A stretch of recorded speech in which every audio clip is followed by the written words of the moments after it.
one of the things I notice as a doctor, and it's more anecdotal than anything particularly of scientific value, but it's people who sort of stop hard quite often struggle in their retirement and physically for whatever reason. Some things happen that they've gone from having this role, this identity, this focus to nothing, and that's not healthy. So it's looking at what for you. For some people, a hard stop is actually okay, and they've got other things in place. But what is it for you that is going to help you manage this transition well? Are you going to take a slow, reduce your hours? Are you going to do a little bit of something to keep you busy for a period of time, 6 months or something? What's your plan? What's your idea? So really, and then really, it's just a case of, okay, you've got to this stage, whatever conditions you've got, try and manage them well. Let's try and give you a long retirement, and know what's important for your health in this stage of life. I think it is quite easy for a church or an organization to sort of wave that person goodbye, and that's it when that's done. I think there's a real place for that sort of, as long as it's obviously a planned retirement, for the year to 2 years before, to be really planning to do it well.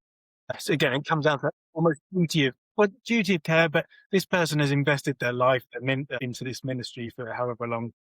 It's almost like honoring them for what they've done to help them in that stage. You do find, especially if you've got a church where there's only one leader, as it were, they will often make use of people who are in the parish, the church, who have been leaders before. And I think that's when it really works well for everyone. It takes the pressure off the leader because they've got some support.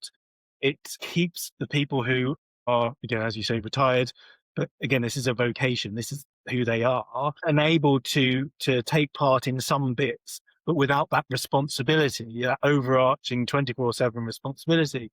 They can actually, a friend of mine worded it when they were retiring from not church work, but actually, what's your passion? Do passion projects.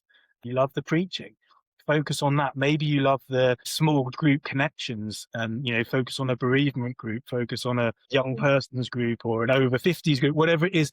What's your passion, and work on those passions. And one would hope that you will discuss that.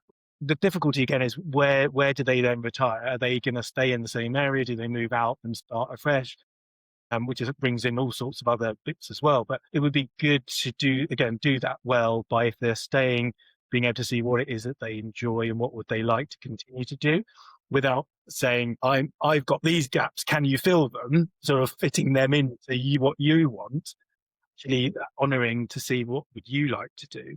And again, somebody coming into a new parish, hopefully getting to know the new vicar, and again that whole conversation of how can almost we serve you by allowing you to keep doing what you want to do. So even I did listen to your podcast with David, and he said about when he started his as a pastor, how there were 3 or 4 older, more experienced people, and it was only through their sort of mentoring and support that actually he was able to really do that well at the beginning.